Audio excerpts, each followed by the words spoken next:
하나님의 말씀은 여호수아 15장 1절에서 19절입니다. 여호수아서 15장 1절. 또 유다 자손의 지파가 그들의 가족대로 제비 뽑은 땅의 남쪽으로는 에돔 경계에 이르고 또 남쪽 끝은 신광야까지라. 또 그들의 남쪽 경계는 염해의 끝 곧 말랑야에서부터 아그랍임 비탈 남쪽으로 지나 신에 이르고 가데스 바네아 남쪽으로 올라가서 헤스론을 지나며 아달로 올라가서 돌이켜 갈가에 이르고 거기서 아스몬에 이르러 에고시내로 나아가 바다에 이르러 경계의 끝이 되나니 이것이 너희 남쪽 경계가 되리라. 그 동쪽 경계는 여메이니 요단 끝까지요.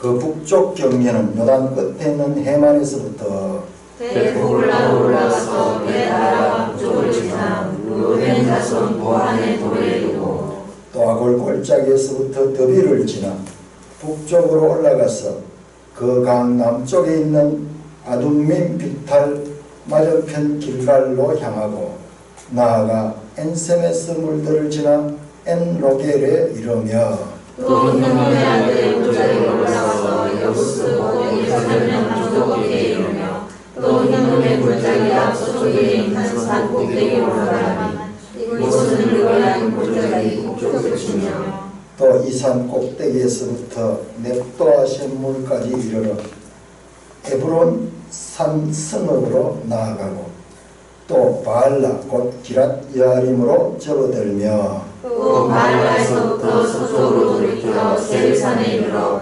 여아림산 곧 그 산을 옮겨 북쪽에 이르고 또 베세메스로 내려가서 딥나를 지나고 또 에그론 비탈 북쪽으로 나아가 십구른으로 접어들어 바알라 산을 지나고 얌느엘에 이르나니 그 끝은 바다며 서쪽 경계는 대해와 그 해안이니 유다 자손이 그들의 가족대로 가는 사원 경계가 이러하니라. 여호와께서 여호수아에게 명령하신 대로 여호수아가 기랏 아르바 곧 헤브론을 유다 자손 중에서 분깃으로 여분네 아들 갈렙에게 주었으니 아르바는 아낙의 아버지였더라. 갈렙이 거기서 아낙의 소생 그 세 아들 곧 세세와 아히만과 다말멜을 쫓아내고 거기서 올라가서 더빌 주민을 쳤는데 더빌의 본 이름은 기랏세벨이라. 갈렙이 말하기를 기랏세벨을 쳐서 그것을 점령하는 자에게는 내가 내 딸 압살을 아내로 주리라 하였더니 갈렙의 아우 거나스의 아들인 엄니엘이 그것을 점령함으로 갈렙이 자기 딸 악사를 그에게 아내로 주었더라. 악사가 출가할 때에 그에게 청하여 자기 아버지에게 거처를 구하자 하고 나귀에서 내림에 갈렙이 그에게 묻되 내가 무엇을 원하느냐 하니 이르되 내게 복을 주소서 아버지께서 나를 내게 땅으로 보내시오니 샘물도 내게 주소서 하매 갈렙이 빗샘과 햇샘을 그에게 주었더라.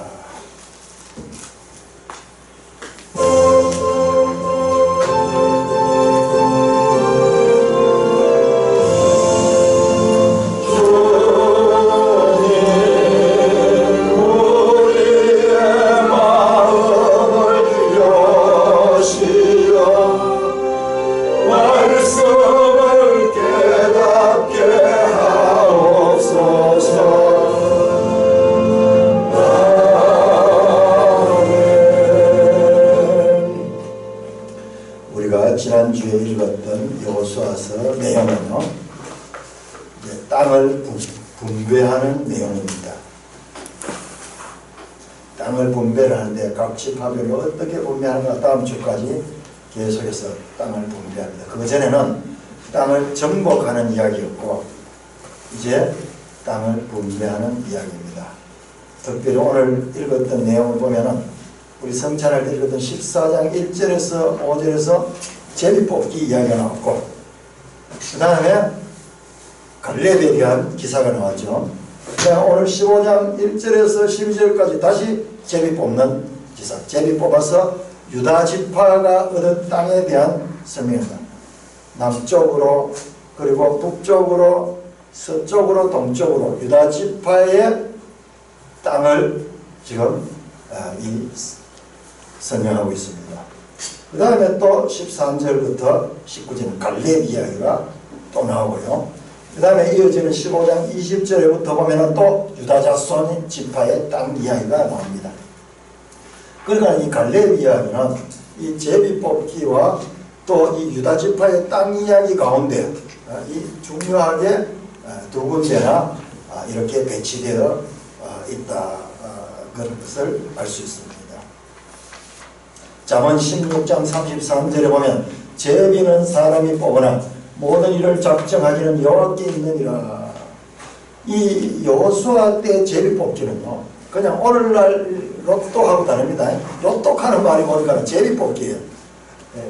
영어로 롯 가는 게 이게 이제 제비 뽑는 거예요. 로또 가는 게 제비 뽑다 가는 그 말이에요. 성경의 이 제비 뽑기는요 전적인 하나님의 주권을 나타냅니다. 그런데 우리가 읽었던 내용들은 마치 성경의 수면제라고 할 정도로 지리한 남쪽 경계가 어떻고 북쪽 어떻게 우리가 알지 못하는 지명들이 쭉 나오는데 이게 이제 성경 이야기라서 그렇지 만약 우리 이야기라 그러면 여기에 가장 우리가 예민할 거예요. 왜냐 그러면 내 땅이 어디까지냐 하는 그 문제가 있으니까 얼마나 여기가 중요한 내용이 있어요. 시골 생활하면서 제가 느꼈던 게 시골에 있는 분들은 이제 농사를 짓고 살기 때문에 이 땅에 대한 애착심이 도시 사람들보다 더해요. 도시 사람들도 물론 땅을 중요시하지만 시골에는 땅 넓이 자체가 그렇기 때문에 우리 인류는 지금까지 크게 땅을 의지해서 살아. 땅을 의지해.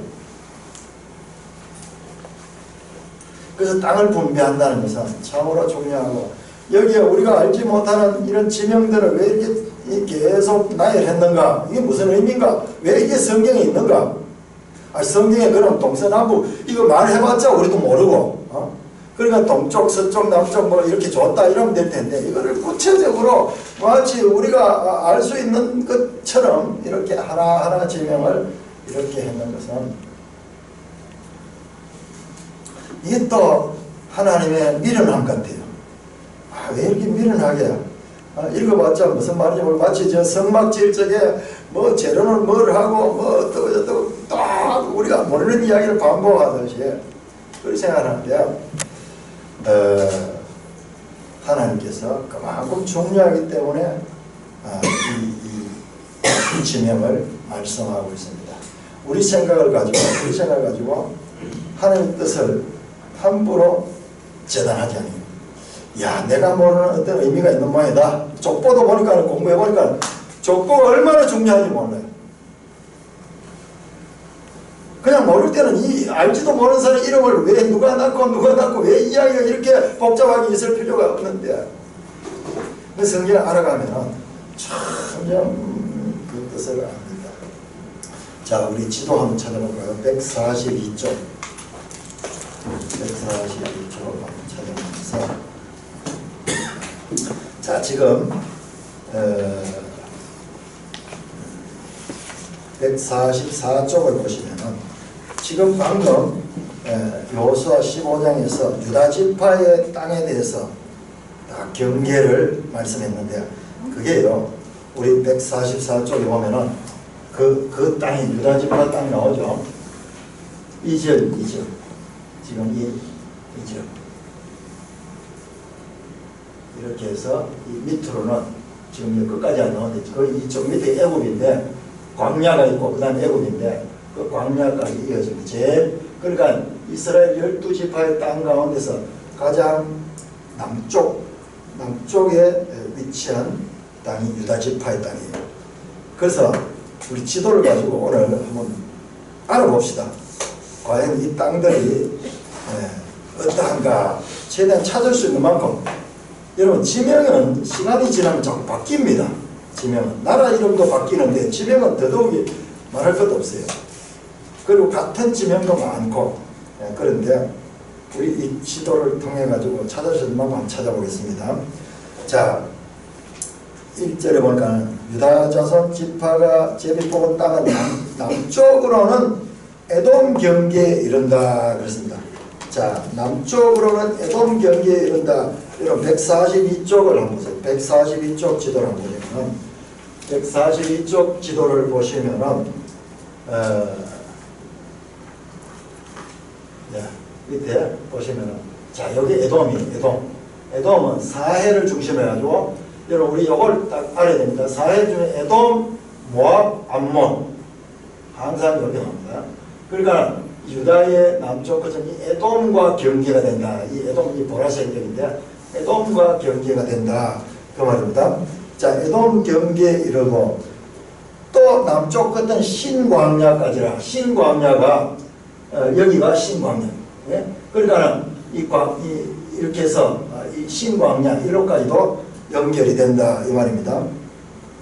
또 그들의 남쪽 경계는 염해가 그냥 사해예요. 사해. 소금바다는 뜻이요. 그 사해는 소금이 많아가지고 사람이 저기다 헤엄쳐도 둥둥 뜨잖아요. 우리 초등학교 때 책이 나오는데 요즘 나오는지 모르겠는데 그 사해 이야기 나오는데 거기 가면은 헤엄 못 치는 사람도 물에 들어가면 그냥 둥둥 뜬다고. 사해, 이 사해. 요 끝, 여기서부터 경계, 요 해만 가는 게 여기를 가는 사실은 사해는 이 바다 아니잖아요. 그런데 이 바다라고 불러요. 저 갈릴리도 바다 아니거든요. 그냥 호수인데 갈릴리 바다라고 불러요. 자, 그래서 요 끝, 요 강과 요 끝에는 요 부분까지 경계다 이 말이에요. 해만 가는 게 요 바다의 이 만을 이야기합니다. 그 다음에 아그라빔 비탈 남쪽으로 지나. 자, 지도 133쪽을 보니까 제가 이걸 다 찾아봤는데요. 133쪽 지도를 보면 아그라빔 비탈 나오네요. 아그라빔 비탈 133쪽에 보니까는 133쪽이 3쪽. 여기 나오네요. 와. 그러니까 이게 요 사해 밑으로 해가지고 요 에돔 요 경계잖아요. 경계해가지고 이렇게 신광야 쪽으로. 이게 왜 지금 정확하게 나오는지 몰라요. 아그라빔 비탈 그래서 여기 보세요. 산악지대. 그러니까 우리가 이것을 이 가나안 땅을 볼 때는 항상 저게 이 지형이 아주 복잡하다. 높은 산이 있고 골짜기가 있고 비탈이 있고 막 이런다 하는 걸 항상 염두에 둬야 됩니다. 자, 또 한번 볼까요? 그 다음에 지나 신에 이르고, 신은 아까 신광야가 저기요. 그 다음에 가데스 바네아 남쪽으로 올라가서 가데스 바네아 137쪽 보니까는 137쪽 지도를 보면은 그 신광야 밑에 가데스 바네아 유명하죠. 가데스 바네아 유명한 여기입니다. 그래서 사해에서 보세요. 지금 정확하게 우리가 좀 확인할 수 있는 거예요. 이렇게 에돔 경계 부분 이곳에부터 해가지고 이렇게 신광야 쪽으로 해서 이 가데스 바네아 여기까지 그렇게 이러고, 그 다음에 가데스 바네아 남쪽으로 올라가서 가면요, 이게 산악지대 고업 여기 지금 전부 산지고 막 이렇기 때문에 거기에 여기 다 표현되어 있는 거예요. 올라가서. 그래서 헤스론을 지나면 헤스론을 못 찾았어요. 헤스론을 못 찾는데 저는 그 근처 어디에요? 그 근처 이 산이 있어. 그걸로 지나면 아달로 올라가서 여기도 또 산악지대. 아달 갈도 못 찾았어요. 그 다음에 갈가에 이르고, 갈가는 136쪽에 보니까 나오더라고요. 갈가는 가데스 바네아 옆에 여기에 갈가가 나오네요. 갈가. 그러니까는 그냥 막 이렇게 선한도 지면 거지만 이 확인해 보니까는 이게 다 확인할 수 있는 데는 확인할 수 있는데, 거기서 아스몬에 이르러 아스몬도 136쪽이 나오네요. 갈가 옆에 아스몬이 나오네요. 여기 나오네요. 와, 너무 놀랍죠. 자, 왜냐 여러분 생각해 보세요. 이 지도는요 최근에 만들어졌어요. 그리고 인류가 이 지도를 이렇게 활용해가 세계 지도를 알게 된 건요 불과 얼마 오래되지 않습니다. 여러분 1900년대만 해도 지도가 정확한 지도 없었어요. 그런데 성경이 이게 언제 거냐? 지금 3400년 전의 기록이에요. 3400년 전의 기록과 그럼 현대 이 지리학자들이 연구해서 이 고정해가지고 찾아낸 이 지도가 지금 맞아 들어가는 거예요. 이거보다 더 신비한 게 없어요. 여러분 훈민정음 세종대왕께서는 훈민정음 지금 500년 전의 이야기예요. 500년 전이에요.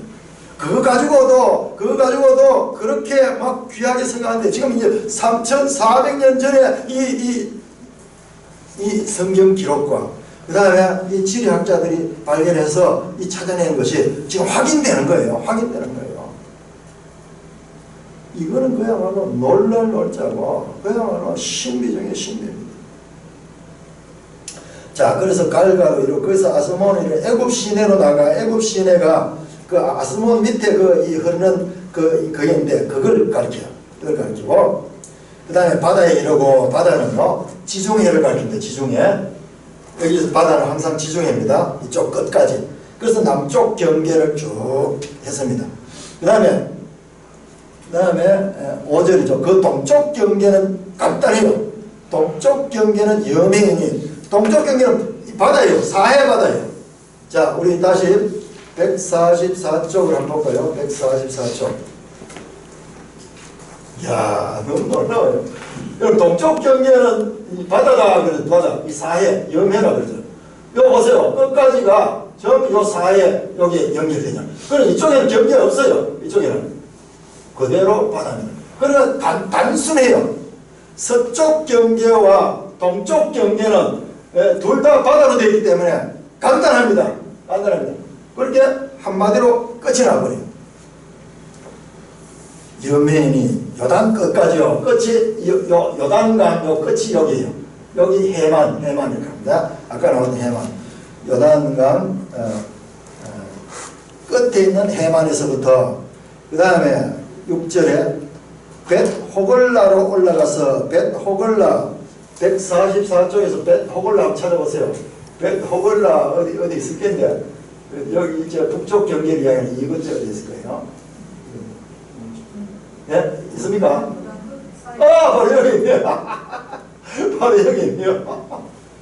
그러니까 여리고보다도 오히려 더 이 강 쪽에 가깝네요. 아마 여기 좀 지대가 조금 낮을 거예요. 낮을. 그러니까 여기보다는 조금 높고. 자, 벳호글라로 어떻게 하면 올라간다. 올라가는 거 보니까는 여기에 요 낮은 데서부터는 조금 올라가요. 근데 여기는 더 올라가야 돼요. 더 올라 이쪽으로. 자, 벳호글라로 올라가서 벤 아라바 북쪽을 지나 르벤 자손의 보한 돌에 이르고 이건 잘 모르겠어요. 또 아골 골짜기 더빌에 지나 더빌 나왔습니다. 더빌 7절에 보니까 더빌 한번 찾아볼까요? 더빌.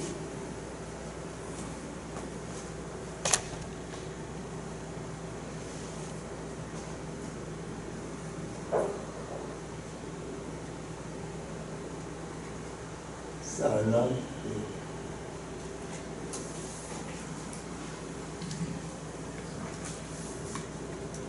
145쪽으로 145쪽. 여기 없는 거는 딴 데 또 나올 수도 있어요. 145쪽이 보니까는 자 보자. 여기에 나오고 여기 있네. 유다 쪽에 여기 있네요. 자 더빌을 지나 북쪽으로 올라서 자 더빌에서는 또 북쪽으로 올라가야 돼요. 더빌이 보니까 이 안에 있네요. 그러니까 이 북쪽으로 올라가야 돼요. 북쪽으로 올라가서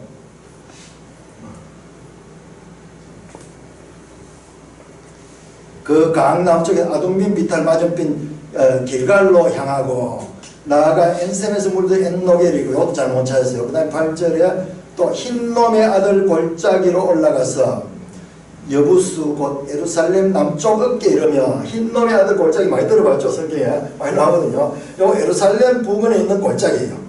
자 160쪽 한번 찾아요. 여부수가 어디냐. 여부수 160쪽을 보시면 160쪽을 보면은 여부수가 여기 나오는데 여부수는 예루살렘이에요. 예루살렘의 원래 이름이 여부수입니다. 이건 반드시 알아야 돼요. 여부수 땅. 예. 이 예루살렘에 여부수가 있고, 그런데 여부수 해놓고 우리 성경에 곧 예루살렘 남쪽 어깨에 이르며, 자 여부수 다시 144쪽으로 가봅시다. 144쪽으로 가서 보시면은 이게 얼마나 정확한지요. 정확한지. 자, 여부수가 144쪽이죠.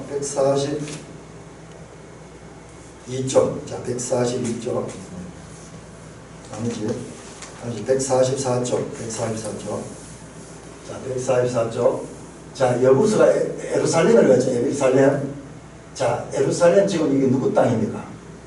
예루살렘 어느 땅이에요? 예?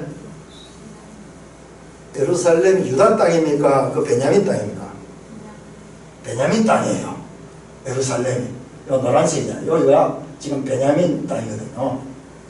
그런데 여기는 예루살렘 남쪽 어깨라고 해서 그러니까 예루살렘 이쪽 남쪽으로 이 북쪽으로는 아니고 남쪽 어깨를 거치다 이 산의 어깨니까 산 가장자리죠. 그래서 이렇게 요 유다 지파의 이 땅이 이렇게 이어지는 게 정확하게 나와요.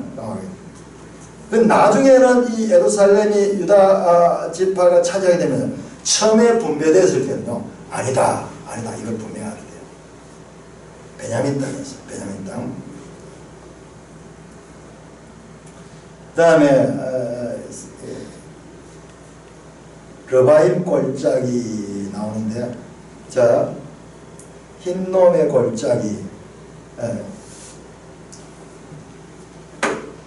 9절에 흰놈의 아들의 골짜기로 올라가서 그 다음에 여부수 곧 예루살렘 남쪽 어깨로 흰놈의 골짜기 앞서 쪽에는 산꼭대기로 올라가는 이것은 르바임 골짜기 북쪽에 르바임 골짜기 자 160쪽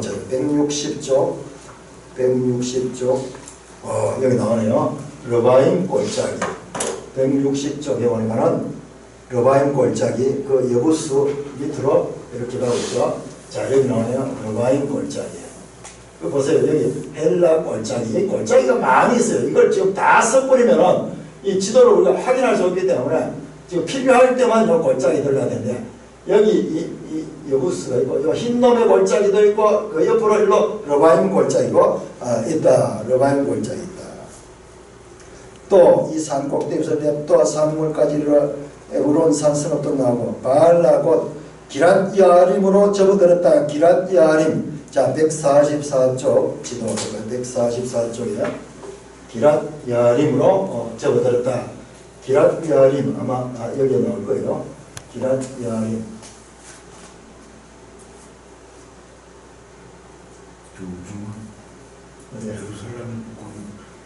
예루살렘 여기 나오네.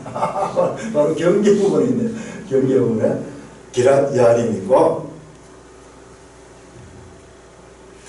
또 바알라에서 서쪽으로 또 이렇게 세일산이 이르고 요 세일산은 에돔에 있는 세일산이 말고 딴 산 여기 유다에 있는 세일산이고 야림산 곧 그 살론 북쪽에 이르고 또 벳세메스로 내려가서 144쪽에 벳세메스 요 나오네요.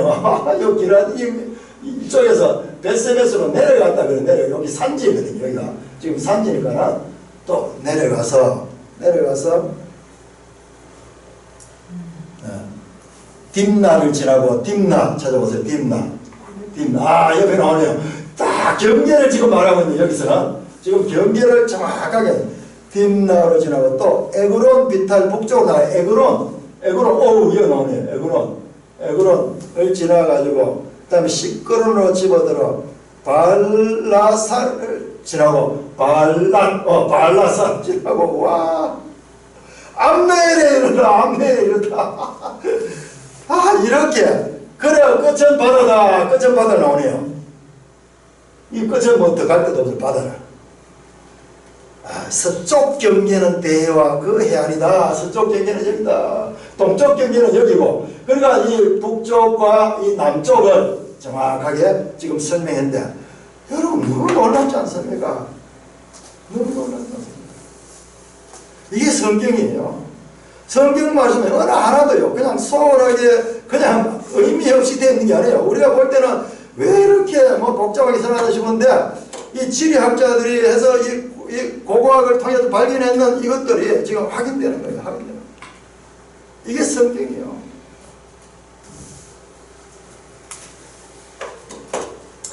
신명기 19장 14절에 이렇게 말합니다. 너희 하나님 여호와께서 내가 주어 차지하는 땅 곧 내 소유가 된 기업의 땅에서 조상이 정한 내 이웃의 경계표를 옮기지 말지니라. 땅을 분배하면요 땅의 경계표를 옮기지 말라는 거예요. 자, 오늘날같이 이런 청량 기술도 많이 발전되지도 않았고 그 다음에 막 산악지대고 이러니까는 땅 경계가 어디서 어디까지가 네 경계고 내 땅의 경계고 이게 참 쉽지 않았을 거예요. 이것 때문에 많은 다툼이 일어나거든요. 그래서 신명기에서 이미 말해요. 그 땅 가나안 땅에서 땅 경계를 절대 옮기지 마라. 옮기지 마라. 지금 이스라엘은 이 땅이요. 이 땅 차지하고 들어가는 이 땅이죠. 이 이야기가 오늘날에도 진행되는 이야기예요. 참 이 땅 이야기, 여호수아서의 이 땅을 분배하는 이 이야기, 정복하고 분배하는 이 이야기는요. 이 세계 역사 가운데서 지금도 진행 중에 있습니다. 자, 우리 제 386쪽을 386쪽 저 신약시대에 와가지고 386쪽 이 땅이 어떻게 되는 거 보세요. 이 땅이 이렇게 이 땅이 나중에는 로마가 지배하게 되고요. 거기에서 로마에 대해서 반란을 일으킵니다. 387쪽은 387쪽 바르 코흐바의 반란인데 이때가 AD 130년경이에요. 130년경 이때 이 반란을 일으키면 그러니까 이 로마의 군대가 완전히 반란군을 진압시켜버리고 그 다음에 이 말썽 많은 식민지, 자기들이 지배하고 있는 이 말썽 많은 식민지에 이 이스라엘 사람들을 여기 본토에서 다 쫓아내버립니다. 이때부터 AD 135년경 이때부터 시작해서 유대인들은요 이 땅을 빼앗깁니다.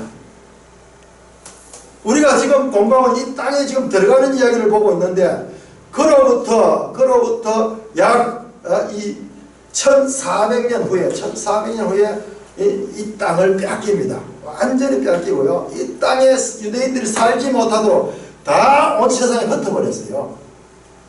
그래서 우리 구약 성경에도 이 유대인의 이 바벨론 포로가 가는 이 이야기 슬픈 이야기 나오지만요. 이보다 더한 일이 성경에 예수님께서 예언하십니다. 예수님께서 예언한 내용만 나오고 성경 기록은 AD 한 100년까지로 끝이 나버려요. 그럼 130년경의 이 역사 가운데 일어난 이 이스라엘이 완전히 이 땅에서 쫓겨나가서 전 세계로 흩어져 버립니다. 그래서 이 땅을 잃어버립니다. 이 땅을 잃어버립니다. 지금 우리는 지금 그 땅에 얽힌 역사 처음 이스라엘 백성들이 그 땅을 차지하고 분배하는 이야기를 듣고 있는데 이 세계사를 통해서 쭉 보면 이 땅을 완전히 이 땅에서 쫓겨나는 그런 역사가 AD 135년부터 시작되고 언제까지 땅을 빼앗겼느냐 1948년에 이르기까지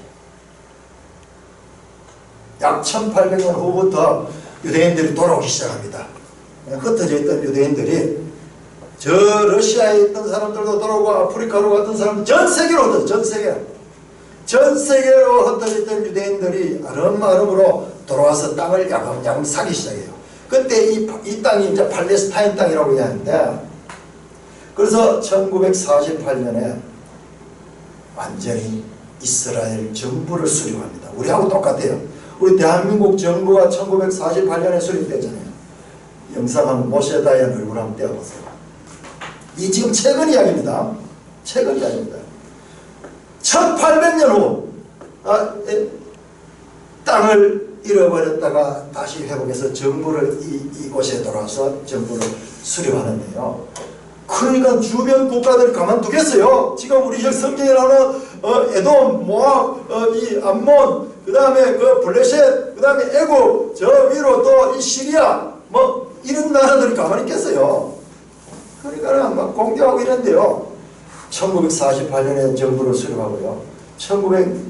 그 이후로부터 계속 주변국이 공격을 했습니다. 유다를 이 자리에 정착하지 못하도록. 이 백성을 알거든요. 이 역사를 알잖아요. 소문이 따라 있잖아요. 그런데 이 백성이 다시 돌아왔는 거예요. 여호수아 시대같이 그렇게 돌아왔는 거예요. 그러니까 주변국에서 빨리 그 씨를 말려야 된다 해가지고 막 공격하는데, 아니 이들이 그 큰 이 열국을 대상으로 전쟁을 다 이겨내버려요. 이게 60년대 우리 이 어린 시절의 이야기인데, 그때 신문에도 많이 나고 이랬는데 우리 어려가지고 잘 관심을 제대로 이해를 못했는데, 지금 성경을 보니까는 그때 유명한 분이 이 모세 다연이요. 여호수아 같은 분이에요. 이분이 모세 다연 이런 거 모세 다연인데, 이 애꾸는 유명한 그 신문에도 늘어났는데, 이 주변국들 이 불과 인구가 여기 몇백만도 안 돼요. 지금도 몇백만 안 되잖아요. 그리고 작은 땅을 차지했는 요 이스라엘이요, 주변국들 연합국들과 전쟁해서 다 이겨내버려요. 특별히 이 모세다에는 여호수아 같아요. 여호수아 같이 들어가지고 이 가나안 전쟁에서 다 이겨버려. 참 이 땅 이야기는 세계사와 정말로 밀접한 연관이 있으면서 그야말로 작고 보잘것없는 땅일지 모르지만 하나님의 관점에서 너무나 중요한, 그리고 이 땅에서 일어나는 일들은 항상 세계 역사를 가늠하는데 아주 중요한 하나의 이 상징적인 의미를 가진 땅입니다. 자, 우리 매일 성경 가진 분들 16쪽 할게요. 16쪽 해설입니다. 해설. 여러분들 본문을 읽다가 자꾸 해설을 찾아보기도 하고 이렇게 해야 돼요. 이렇게 이 해설은 전체로 탁 정리돼요. 그 16쪽에 보면은 거기 도표가 나오죠. 여호수아서는 이렇게 분류가 된다. 1장 1절에서 5장 2절간 가나안 입성에 관한 이야기, 그 다음에 5장 13절 12장 24절은 땅을 정복하는 이야기, 그리고 우리가 지난주에 읽고 이번 주에 또 읽을 13장에서 21장까지 땅을 분배하는 이야기, 그 다음에 이 마지막에는 이스라엘이 반응에 대한 이야기가 나온다. 이렇게 주제가 정리가 됐습니다. 그러니까 우리가 지금 읽고 있는 13장 이후는 분명히 땅의 분배에 관한 이야기죠. 분배에 관한 이야기죠. 자, 다시 우리 여호수아 11장 23절 한번 보죠. 11장 23절 11장 23절 11장 23절 여러분들이 반드시 적극적으로 읽고 줄을 치고 이렇게 하면 제 설교를 들으면 그야말로 한마디 한마디에서 팍 여러분들이 연관을 거예요. 11장 23절 같이 읽습니다. 시작. 이와 같이 여호수아가 여호와께서 모세에게 말씀하신 대로 그 온 땅을 점령하여 이스라엘 지파의 부분에 따라 기업으로 주며 그 땅에 전쟁이 거쳤더라. 정복을 이제 완전히 했다는 이야기예요. 11장 23절에서 정복하고 12장에서는 정복했는 그 땅의 왕들 이름이 쫙 나와요. 그럼 12장까지가 정복이 끝났다 분명히 되어 있죠. 자, 그런데 13장 1절 13장부터는 땅의 분배에 관한 이야기를 하는데, 자, 과연 그런가? 13장 1절 2절 시작. 여호수아가 나이가 많아 늙음에 여호와께서 그에게 이르시되 너는 나이가 많아 늙었고 얻을 땅이 매우 많이 남아있도다. 이 남은 땅은 이러하니, 아니 앞에서 분명히 땅 정복이 끝났다 그랬는데 다 얻었다 그랬는데 여기는 아직 얻을 땅이 매우 많이 남아있다 이 말씀이에요. 뭐지? 그리고 땅을 분배만 한다 그러는데 아직 얻을 땅이 있으면 얻을 땅은 전쟁을 해서 얻어야 되잖아요. 지금 이런 이 모순적인 내용이 나옵니다. 아니 분명히 다 정복했다 그러고 모세에게 이런 대로 다 정복했다 그러고 그리고 아직 남아있다 그렇게 이야기를 하는 겁니다. 모순이죠. 모순. 그 성경을 읽다가 이런 모순이 많이 나와요. 성경에서는 이게 모순이 아니고 성경에서 하나의 보편적인 이야기예요. 자, 이와 같은 걸 갖다가 신학적으로, 성경신학적으로 시작된 뭐라고요? 종말론가 그렇게 합니다. 자, 이걸 영어로 하면 더 이해하기 쉽습니다. 영어로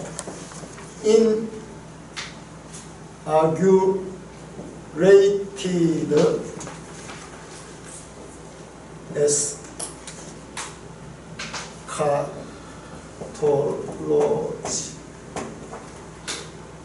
inaugurated 그러면은 취임하다, 대통령 취임할 때 그 취임식을 다 아구레이션 그렇게 이야기합니다. 취임하다. 시작하다, 이제 임기가 시작되다 이런 뜻이고, 에스카톨로지 하는 종말론. 그러니까는 종말은 우리는 생각할 때 종말은 저 과거, 저 미래 앞으로 올 미래로 생각하는데, 성경에서 이 종말은 그 의미가 다릅니다. 성경에는 과거도 포함하지만은 과거와 현재 그리고 미래가 다 포함이 됩니다. 그래서 아주 우리가 이해하기 쉽지 않는 이런 표현입니다. 시작된 종말은 미래인데 하면 이미 시작이 되어서 현재화되어 있다. 그러니까 시간이 겹쳐져 버려. 시간이 지금 접혀졌는 거예요. 시간이 접혀졌는 거예요. 우리는 과거, 현재, 미래 이 직선적인 시간밖에 모르는데, 성경의 시제는요, 이게 초월해버려요. 신약 성경에서 우리가 제일 이해 안 되는 부분이 이거예요. 예수님께서 요한복음 5장 24절에서 내가 진실로 너에게 이르노니 내 말을 듣고 나 보내신 이를 믿는 자는 영생을 얻었고 심판에 이르지 않으니 사망에서 생명으로 옮겨졌느니라. 과거 우리의 구원은요 이미 다 완성됐다고 말합니다. 우리의 구원은 이미 완성이 됐다 그렇게 이야기합니다. 그런데 빌립보서 2장 12절 이렇게 말합니다. 항상 복종하며 두렵고 떨림으로 너희 구원을 이루라. 그렇게 이루라. 현재 내가 이루어야 되는 거지. 지금 이 가나안 땅도 하나님께서 다 정복했다 그러고는 아직도 남아있다 그러는 이 두 개. 그래서 이미 그러나 아직 already but not yet. 자, 이 부분 시작된 종말론은 우리 기독교인이면 누구든지 알아야 될 ABC입니다. 기초입니다. 우리가 이 기초가 없기 때문에 성경 이런 부분에 오면 헷갈려 버린 거예요. 시제가 왔다 갔다 하기 때문에 헷갈리는데, 이거는 성경에서는 보편이에요. 구약 성경부터 그렇게 나와요. 구약 성경부터. 구원은 또는 종말은 이미 시작이 되었지만 아직 완성은 되지 않는 하나의 기간이다. 기간. 취임했다.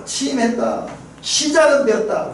그러나 아직 완성은 되지 않았다. 이와 같은 시작된 종말론의 성경 신학적인 원리가 여기서도 나옵니다. 땅 분배한 대로 나오고요. 땅 분배한 대로. 자, 땅 분배 원칙은 땅은 어떻게 분배했을까? 자, 우리 민수기 26장을 한번 찾아요. 민수기 26장 화면 한번 떼어주시고요. 민수기 26장 53절부터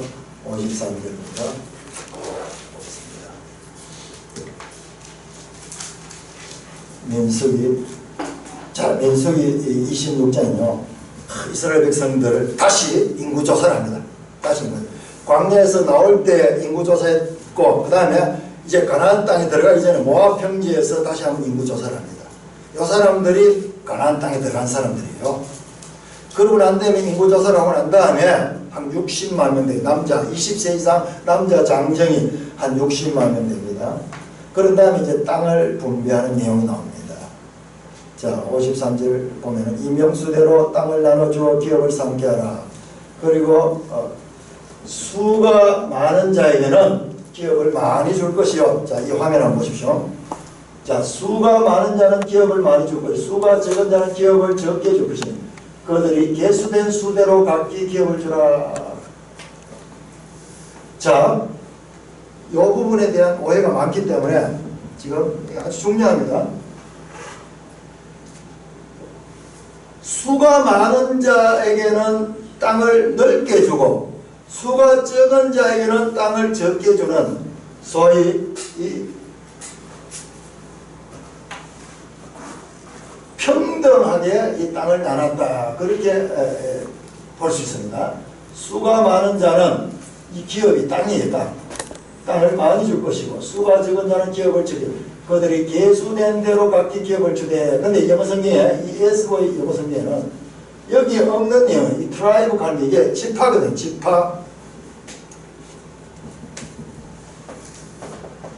지파를 나타내는데 근데 킹제임스 성경 아래 킹제임스 성경에는 그게 없어요. 지파가 하는 말이 없어요. 그냥 too many 많은 자. 우리 한글 번역하고 지금 같아요. 우리 한글 번역에 이 지파 관련 수가 많은 지파에게는 여기는 수가 많은 지파를 가리킨다. 수가 적은 지파를 가리킨다.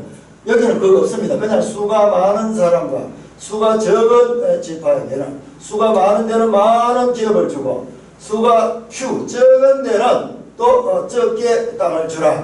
여기 그냥 사람 수만 하지 지파 이야기가 없어요. 우리 성경의 번역에도 지파 이야기 없어요. 그래서 제가 여기서 이야기하려고 하면서 요 지파란 번역이 이게 잘못됐다는 거예요. 잘못됐다는 거예요. 그러니까 이게 이 원어에 없는 것을 여기 넣었더라고요. 원어에 없는 것을. 자, 그렇게 되면은 해석이 좀 복잡해졌다. 자, 지파 이야기는 그 다음에는 자, 오직 그 땅을 제비 뽑아 나누어 그들의 조상 지파의 이름을 따라 얻게 할지나. 자, 오직 땅을 제비 뽑아 나누어. 자, 땅은 제비 뽑아 나누는데 그 조상 지파의 이름을 따라 여기는 지파 이름이 둘 다 똑같이 나오는 게 맞아요. 자, 문제는 뭐냐 그러면 여기 ESV 성경에서 지파가 위에도 나오고 밑에도 나오면은 모순이 생겨요. 왜 그러냐면 여기 뭐 56절에 보면은 그 다소를 막론하고 그들의 기업을 제비 뽑아 나눌지라. 자, 제비 뽑아 나눌 적에는요 수가 많거나 작은거나 구별이 없다는 거예요. 차별 없이.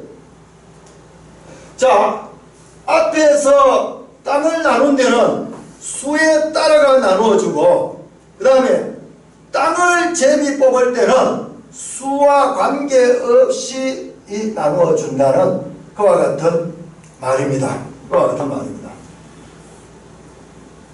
자, 그 지파들에게 땅을 나누어줄 때는 그 이 수와 관계없이 됐다는 그 말이에요. 자, 144쪽 지도를 한번 볼까요?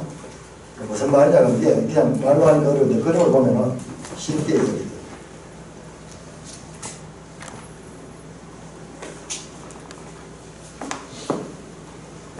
자, 지도 144쪽을 한번 보시면은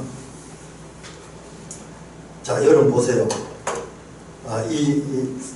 땅 나눠는 게 이게 지금 이 합리적으로 나눠졌는 것 같습니까? 어떤 지파는 땅이 넓고 어떤 지파는 땅이 너무 작아요. 너무 작아요. 그러면 여기는 인구가 작아서 땅이 작으냐? 여러분 지도 한번 다음 도표 한번 인구수 한번 봐주세요. 여러분 가지고 있는 성경에 보니까는 그 퀘스트 성경은 너무 잘 돼 있어요. 여기 보면은 이게 거기서 나오는데 지파들마다 쭉 나오는데 이 조사했는데 인구가요 쭉 다 기록됩니다.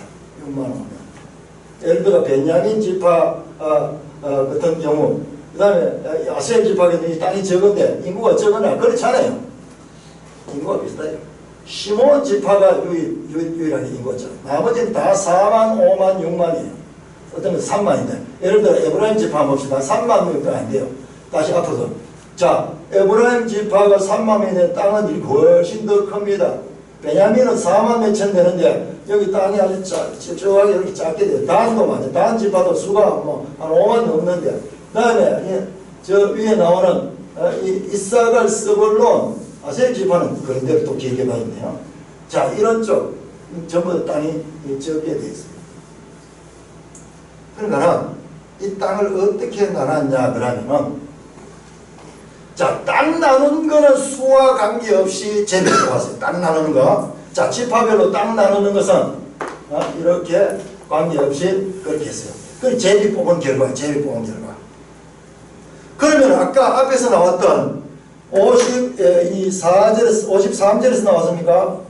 53절에서 나온 수가 많은 자는 기업을 많이 주고 수가 적은 자는 기업을 적게 준다 하는 이거 뭐냐 그러면은 이거는 그래서 제가 여기 이 트라이브가 들어가서는 안 된다, 여기 지파가 들어가서는 안 된다 말하는 그거예요.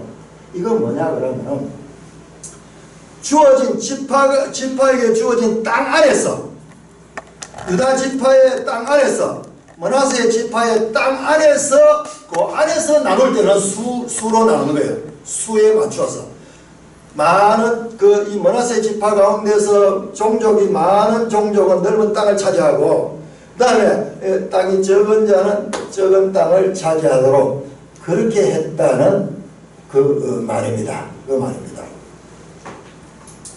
자, 이것이 왜 중요하냐 그러면은 거의 대부분 이 부분에 있어가지고 해석을 다르게 하고 있어요. 다르게 있어요.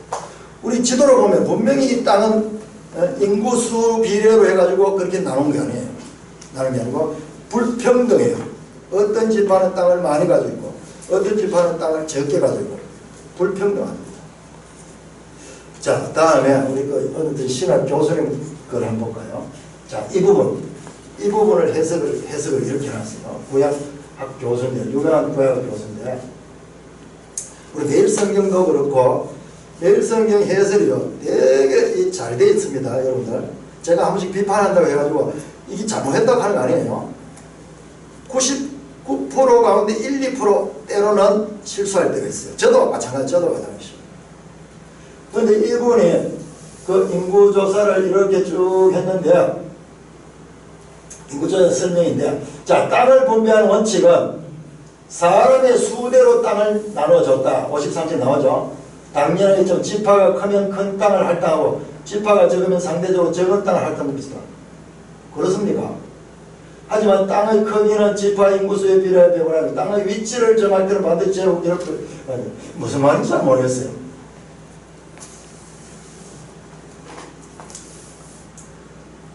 지파가 크면은 큰 땅을 할당하고 지파가 적으면 상대적으로 적은 땅을 할당한다. 우리 지도부는 안 그렇잖아요. 대부분 땅을 수대로 이렇게 마차가 했다는데 수대로 한 것은 다시 한번 이야기해요. 수대로 한 것은 그 지파 안에서 유다 지파 안에서 그 가족들의 수에 따라 가지고 그 땅을 수가 많은 것은 많이 가지고요. 그러겠지만은 이 지파가 땅을 이 분배받는 이것은 제비뽑기예요. 전적으로 제비뽑기고 여기는 불공평해요. 어떤 경우는 많이 가지고 어떤 경우는 작게 가지고 있습니다. 우리 매일성의 해설에도 보니까는 인구수대로 그렇게 했다 하는 해석이 나오는데요. 자, 우리 한번 볼까요?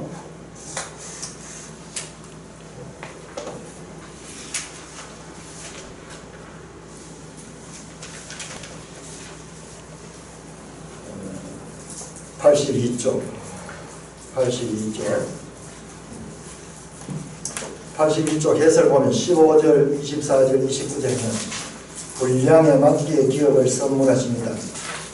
이건 물론 이제 요단 동쪽을 이야기하는데 하는 르벤 갓 므낫세 반 지파에게 각 가문을 따라 적절하게 땅을 나누며 가족이 많은 지파에게 많은 땅을 적은 지파에게는 적은 땅을 분배합니다. 이렇게 이야기를 하는데 여기도 그 인구 비례가 땅을 나누어졌다 그렇게 말씀을 하는데 이 부분은 아닌 것 같아요. 지도를 보면 아니잖아요. 인구 비례대로 된 거 아니에요. 요단 동쪽은 요단 서쪽은 이 땅의 위치와 이 면적은 전적으로 제비뽑기 하나님 주권에 의했고 그 다음에 그 안에서 나누어진 땅 안에서의 분배는 인구수대로 했어요. 두 가지 원칙은 하나는 불평등합니다. 하나님께서 주실 때는 하나님께서 전적으로 하는 주권적으로 주신다. 그것은 달라요. 지파마다 다릅니다. 그러나 준 그 땅 안에서 공평하게 분배하는 데는 또한 사람들이 그 지파별로 그렇게 공평하게 분배해야 될 그런 책임을 주었습니다. 책임을 주었습니다. 두 가지 원칙입니다. 땅을 얻는 것은 제비 뽑기를 해서 하나님이 주권적으로 그렇게 했고, 그 다음에 주어진 땅 안에서 가족들이 땅을 나눌 때는 인구 비례대로 했다는 두 가지 원칙이 있습니다. 두 가지. 그런데 우리 앞에서도 그렇고 아까 고향학자도 그렇고 인구 수대로 전부 다 평등하게 나눴다, 그 이야기만 하는 거예요. 그게 뭔데? 아닙니다. 우리 지도에서 보듯이 이 땅 분배는 전적으로 하나님 주권이고 그 다음에 평등하지 않아요. 어떤 지파는 땅을 많이 갖고, 예를 들어 머나세 지파는요 양쪽에 다 가지고 있어. 양쪽에 다 가지고 있어. 보다시피 이렇게 이 차이가 있습니다. 차이가 있습니다. 자, 왜 이것을 제가 지금 강조하느냐 그러면은 이런 부분에 대한 잘못된 해석은요, 잘못된 해석은 그냥 성경 해석만 끝나지 않고 이게 다른 데로 또 연결되도록 되어 있어요. 자, 예를 들어 이 설계도면을 그린대요. 이 설계도, 성경은 설계도예요. 설계도인데 이 설계도를 가지고 그냥 전시회만 한다, 야 설계 품평대회를 한다, 그럴 때는요 그냥 설계도 끝이 나요. 그런데 설계도는 목적이 있어요. 설계도는 그걸 가지고 건축하는 데 적용이 됩니다. 만약 설계도가 잘못됐다 그러면 나중에 이 건축을 했을 적에 엄청난 문제를 일으키게 됩니다. 돌이킬 수 없는 문제를 일으키게 됩니다. 우리 성경의 해석이 그와 같아요. 그와 같아요. 지금 하나님께서 땅을 주되 전부 인구수대로 공평하게 줬다, 이런 식으로 보게 되면요 하나님에 대해 오해합니다. 그래서 교회 안에 좌파 사상을 가진 사람들이 그렇게 많아요. 그래서 교회 안에 좌파 사상을 가진 사람들은요 계속 이 분배를 이야기하고 평등을 이야기해요. 평등을. 하나님 평등하신 분이다, 하나님은 분배의 하나님이다, 가나안 땅을 나눌 때도 이렇게 인구수대로 평등하게 나누어졌다, 천만의 말씀. 그렇지 않습니다. 하나님이 주권적으로 나누는데 그 주권적인 이 나누어지면 불평등해요. 다양합니다. 누구는 많이 가지고 누구는 적게 가지고 있습니다. 성경에 분명히 이렇게 나온데도 불구하고 자기들이 보고 싶은 것만 보니까는 아까 같은 그 민수기 해석도 사실 저런 부분이 중요한데 영어 성경에서 저런 오역이 나오는 거예요. 오역이 나오는 거예요. 그러니까 번역을 보더라도 여러 개를 봐야 돼요. 여러 개를 봐야 돼요. 그래서 이 성경을 가지고 연구를 하려고 하면요 그야말로 금을 찾듯이 은을 찾듯이 이런 거 한 문제를 가지고 몇 시간이 걸리고 며칠이 걸릴 수도 있는 며칠이 걸려요. 지금까지도 내가 이 부분을 이 설교를 하면서 이 부분이 되게 중요한 부분인데 아직 정리 안 됐어요. 제가 이런 문제가 있다는 것만 제시를 합니다. 제시를 하는데 그러나 결코 평등의 원칙을 가지고 나누지 않았다. 완전히 하나님 주권대로 제비뽑기에서 나눴고 그 다음에 제비뽑기에서 나눠진 땅 안에서는 평등하게 인구 비례로 해가지고 그렇게 나누어졌다. 이 두 가지는 분명하게 나타나고 있습니다. 여러분 평등을 오늘날 현대인들은 정말 중요한 가치로 추구합니다. 특별히 좌파에서는요 이 평등 사상을 강조합니다. 이 평등 사상을 제일 먼저 일깨워서 하나님을 대적한 게 누구냐면 사탄이에요. 사탄이요 사람들에게 와서 그냥 니하고 하나님하고 같다는 거예요. 같다, 평등하다. 창세기 3장 5절에 사탄이 하와를 이렇게 꼬립니다. 네가 그 선악과 먹으면 네 눈이 밝아지고 네가 하나님과 동등하게 된다, 하나님과 같이 된다, 그렇게 말해요. 그러니까는 그래서 하나님과 같이 그래 좋아 그러면서 다 먹어버립니다. 사탄은 항상 평등을 강조합니다. 이사야 14장 14절에 이렇게 말합니다. 사탄을 말할 때 가장 높은 구름에 올라가 지극히 높은 이와 같아지라. 지극히 높은 하나님과 동등된다. 사람이 하나님과 동등되게 만드는 사상을 불러넣은 것도 사탄이고 사탄 자체도 이 피조물이면서 이 하나님과 동등한 그런 자리에 오려고 하다가 쫓겨난 자예요.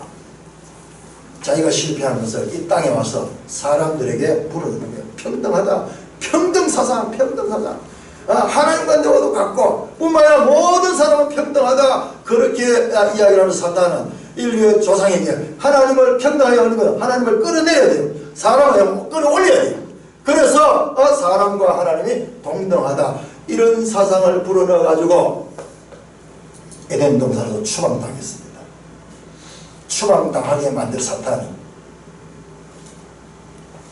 그 결과 사람들은 사탄의 지배를 받게 됩니다.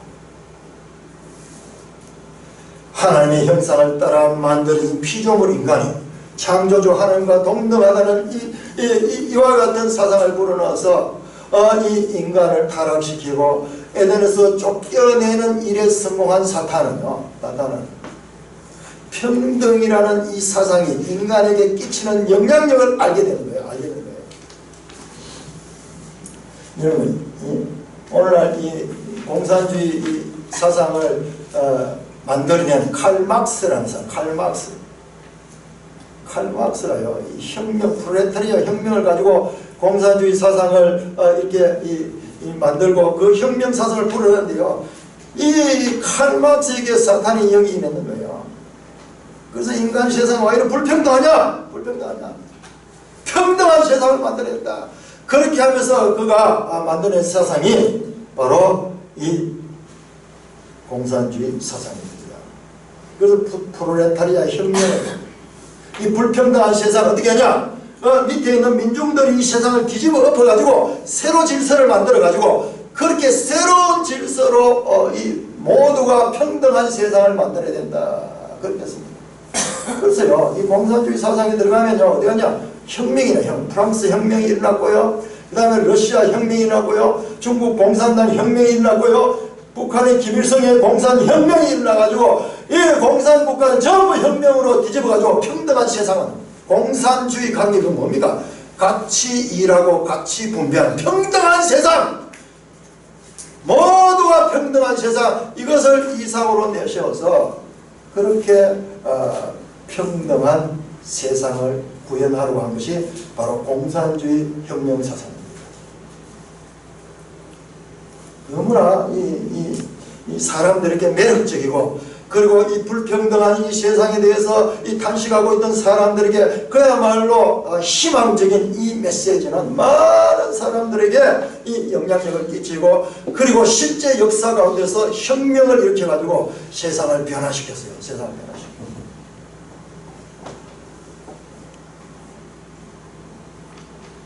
우리 그 화면, 이 지도 화면 한번 보여주세요. 지도 화면. 여러분 한번 보세요. 제가요, 이걸 그냥 우리 글로 보다가 이걸 그림으로 한번 그려놔 보니까는요, 이 붉은 색깔, 이게 전부 다 공산주의 국가들, 공산주의 국가들이에요.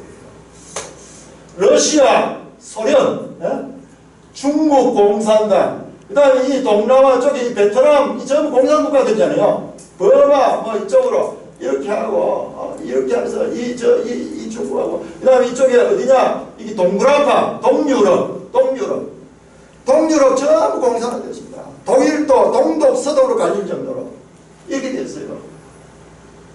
아프리카에도 공산 사상이 있습니다.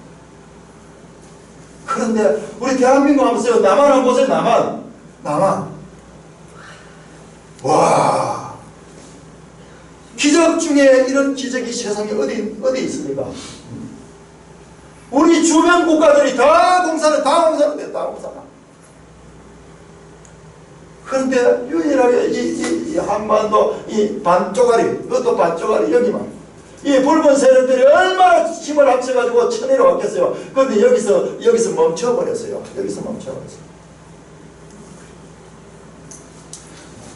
이 평등을 내세운 이 공산주의 국가들의 사상이 사탄의 사상인 것을 증명할 수 있는 것은 뭐냐? 이 국가들에는 종교가 없습니다. 기독교는 그들의 최고의 적이고, 만약 이들에게 성경을 가지고 있다 들키게 되면은 거기에서 이 북한 같은 데는 처형당합니다.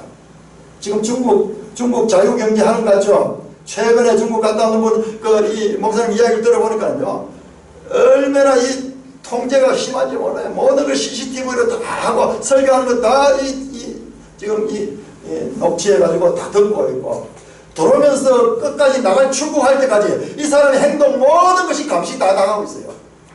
적당하게 그 3자 교회 가는 그것만, 그 국가에서 인정하는 교회만 살려있고 나머지 선교사들 다 추방해요.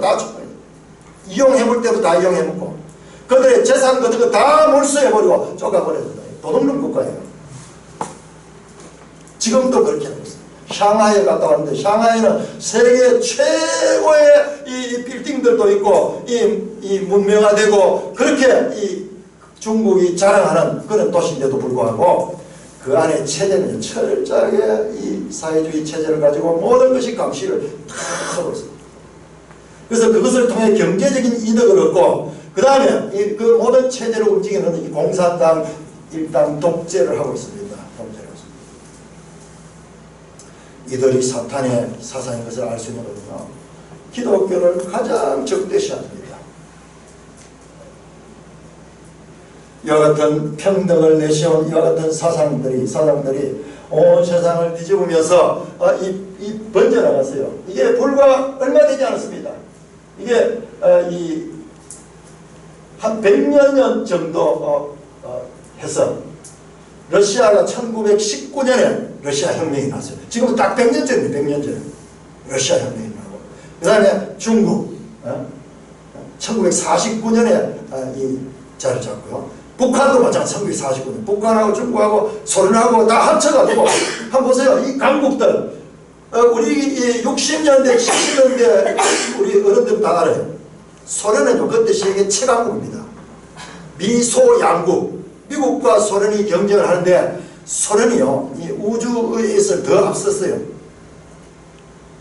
이 막강한 나라들 세계 최고 많은 인구를 가지는 중국 그 다음에 세계 가장 강대국이고 넓은 땅을 가지고 있는 이 러시아, 소련 이들이 힘을 합쳐가지고 이 남쪽 땅을 이 기필성입 시켜가지고 삼키려 하는데 이게 남아있는 거예요. 이게 하나님께서 유엔에서 세계 최초로 유엔 연합군들이 이 땅에 들어와가지고 다른 나라에서 나라가 독수리처럼 와서 이 땅을 지키기 위해서 전쟁을 해서 이 땅에서 살아있는 나라예요. 그야말로 신비한 나라고 그야말로 놀라운 나라입니다.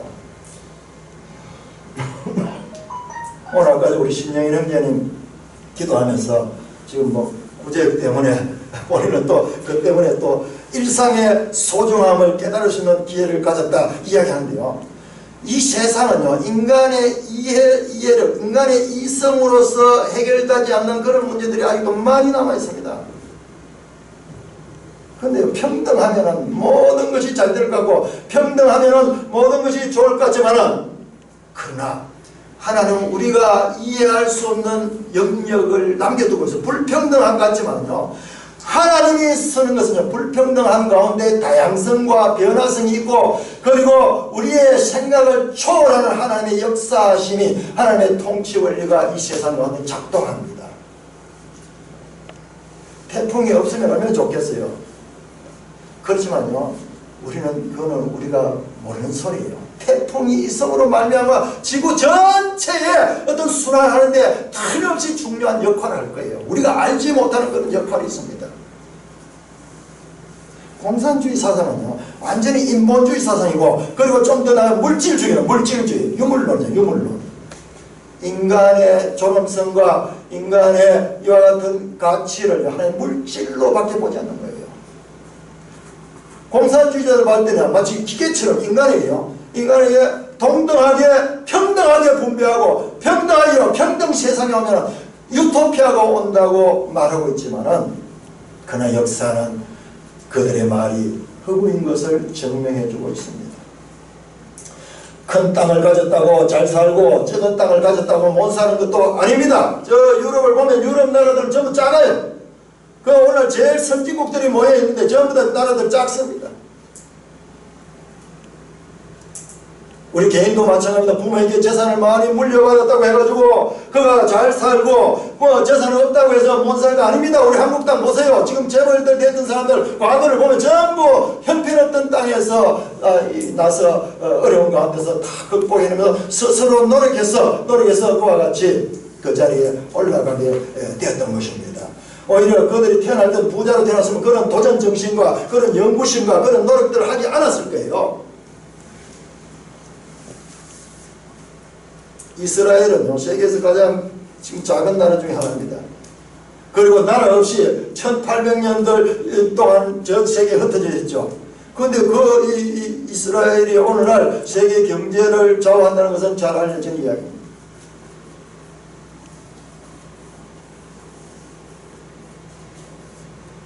땅 분배는요, 우리가 볼 때 불평등하지만은 굴곡진 이와 같은 지형들은요, 우리 인간의 그런 기계적인 존재가 아니라 이 다양성 있는 그와 같은 이 대응을 할 수 있는 그런 존재라는 인간에 대한 가치를 인정하는 것이에요. 그 주어진 땅을 활용하는 것은 사람의 책임입니다. 땅 분배에 있어서 나타난 하나님은 어떤 분인가? 불공평한 분이에요. 불공평한 분.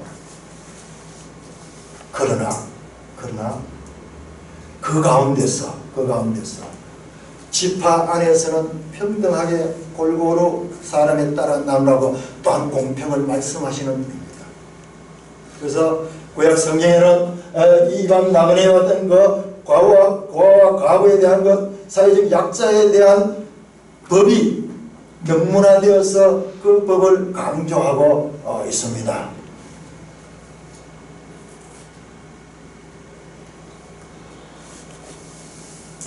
하나님이 누구신가? 하나님은요, 다양성을 인정하시고, 그리고 그 다양한 가운데서 세계 전체가 조화를 이루면서 나갈 수 있는 그와 같은 우주적 경영을 하시는 분입니다. 우리 생각대로 딱 평등하게 그렇게 하면 좋은 하나님이고, 평등하지 않을 때 하나님이 나쁜 하나님이다. 그건 사람 생각이에요.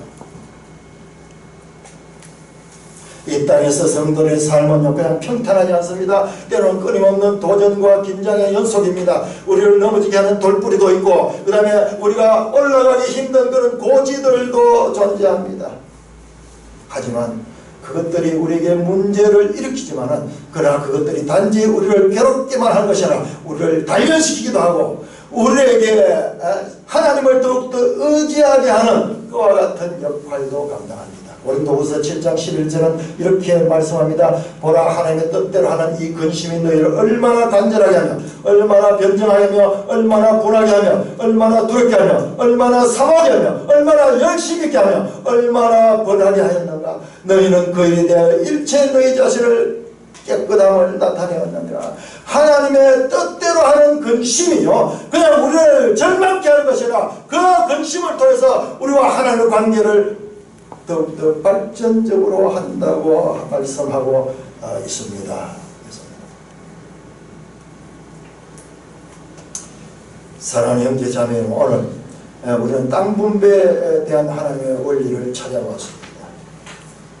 와, 그런데 성경 자체도 막 번역 자체도 막 틀리고요, 번역 자체도 막 틀리게 되고, 그 다음에 구약 학자들 자체도 그 부분을 해석하는데 이 성경과 다르게 전부 평등하다고 그렇게 해요.